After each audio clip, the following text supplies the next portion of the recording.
એક સમયની વાત છે. એક કવિ હતો. એની આર્થિક સ્થિતિ એટલી ખરાબ થઈ ગઈ કે ઘરમાં ખાવાના પણ સાંસા પડવા માંડ્યા. આ કારણે એણે મહેલમાં જઈને રાજા પાસે મદદ માંગવાનો નિશ્ચય કર્યો.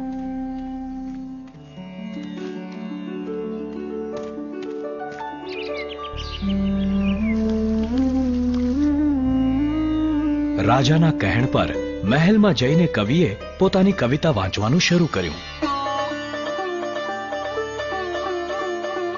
વાહ વાહ વાહ વાહ વાહ! રાજા એના પર ખૂબ ખુશ થયો અને એને ઇનામ માંગવા કહ્યું.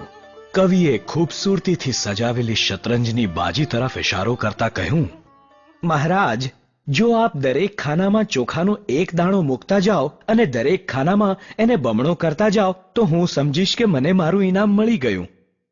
બસ એટલું જ? રાજાએ પૂછ્યું. માત્ર ચોખાના દાણા, સોનું નહીં? જી હા મહારાજ.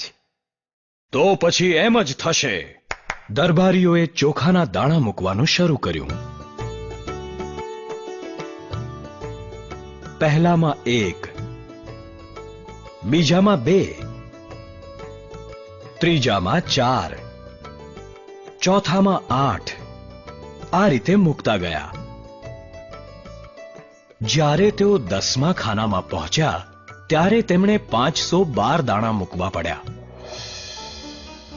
20મા ખાના સુધી સંખ્યા વધીને 5,24,288 થઈ ગઈ.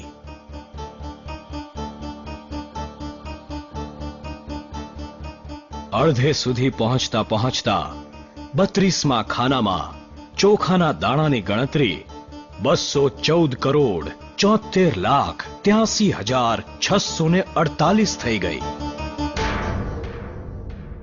જોત જોતામાં ગણતરી અબજોમાં પહોંચી ગઈ. છેવટે અભાગ્યા રાજાને પોતાનું આખું રાજપાટ ચતુર કવિને સોંપી દેવું પડ્યું. અને આની શરૂઆત માત્ર ચોખાના એક દાણાથી થઈ હતી. કથાનો બોધ: ચક્રવૃદ્ધિની તાકાતને કદાપી ઓછી ના આંકવી જોઈએ. જો આપ દરેક મહિને નિયમપૂર્વક એક નાનકડી રકમનું રોકાણ કરશો તો તમારી એસઆઈપી તમારી સેવા નિવૃત્તિ સમયે એક બહુ મોટી રકમ બની શકે છે.